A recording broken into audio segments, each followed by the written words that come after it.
before I blew up, it was like 16,000 followers. Okay. So that's still a micro influencer. You still had your little, like, there are people You had your following community bit. Yeah. Yeah, like I said, I hear the name in Memphis for sure. Right. So what happened first? F&F blew up. Like that's what, last summer? Last summer. Well, So, in FNF? April. Yep, the end of April. End of April, so last spring, right? Yep. Or was that, no, wait, that's this 2022. That's Yeah. now. Yeah, that's right this now. year. Uh-huh. And so how many labels was coming to, how was they coming to find you? Right? Because Gotti's from Memphis, so I assume, okay, she signed with Gotti because he's from Memphis. He know where to go find the girl, and there's some trust there. But I'm sure there was other label people trying to figure it out. Yeah, like, okay, so I had dropped the snippet. The song wasn't even out yet. The snippet from a clip from the video was just going crazy viral before we actually even dropped the video. So everybody was like, this one it was going viral. I was getting a whole lot of followers, da da da da da. And so the next day when it dropped, it's like Hickey had called me. He was like, somebody in Miami, a label in Miami was calling. And so the day after it dropped, I went straight to Miami. Then they were just calling back to back after that. Like that first week, F&F dropped, almost every label was getting in contact with me. I'm gonna say the first two. Gotti ended up contacting me through a video dude named Wiki in Memphis.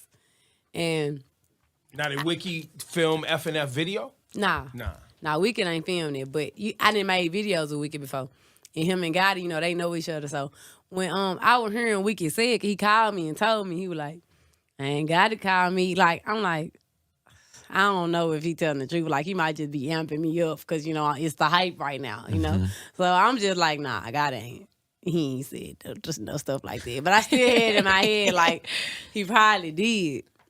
So that's when I was going to our label meetings, and so Gotti was trying to. He ended up calling for himself. So I'm like, oh my God, he really calling. So I'm like, I was kind of scared a little bit. Just intimidated? Yeah, I was intimidated. That's what it was. And so I posted, went out there to meet with him, but I was in LA I had ended up missing my flight because I was in LA with another label. And so he ended up like pushing it off like a week or two.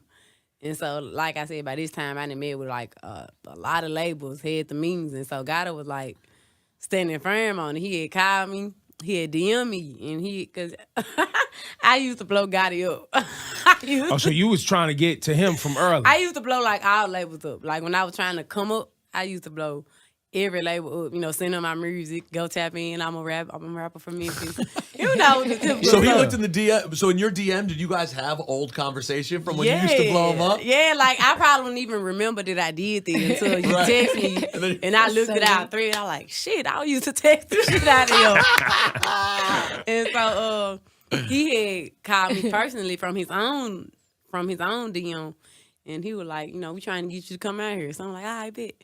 And so then he had flew us out to Miami, and we got on the yacht. And so as soon as we got on the yacht, like when I met him for the first time, 'cause I went to his birthday bash because he always had one every year in Memphis. Yeah. So I saw him, but I never just met him. So I mean, when he first walked up, I'm like, what the fuck, this guy?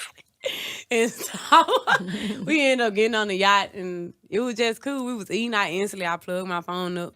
Because he had already called. He was like, I want to hear your other music, my music besides F&F.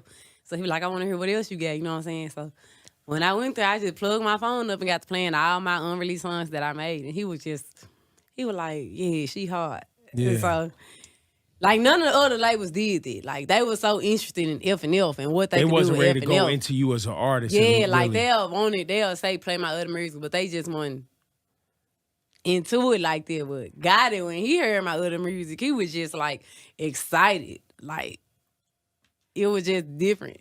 You know what I'm saying? Then him being from Memphis, that was, that's another thing too. Like he understand the chord too. Right. So now Memphis had moments before. Obviously throughout music history, right? Stax Records, all that, going way back. But even right now, how important, like when you go home to the city, you're a star. Like at this, this year you became a star. What's the city feel like for you, and what, like how does that feel for you as a girl from the city? I mean, listen, like I can't go nowhere without somebody knowing me. Like I can still get by other places, like maybe walking somewhere. Like I can walk somewhere out here, everybody not going, that's Glorilla. You know what I'm saying? Like a lot of people know me, but like in Memphis, the older people, everybody, like no matter how old they look, they know me because I be on the local news out there. They just everybody know me, so I feel like it be feeling good, like. Cause everybody be telling me from the city, like they proud of me. You putting on for Memphis, you making Memphis look good. And back then, I ain't gonna lie, I used to hate being in Memphis. I used to be like, I can't wait to go out of town. And so, but now, like, whenever I go back, it just feel like fresh air. I be like, I'm back where it started. Like, before all this happened, like, I feel like a normal person when I come to Memphis. Even though everybody know me, I still, like, just feel this, like, back to the beginning.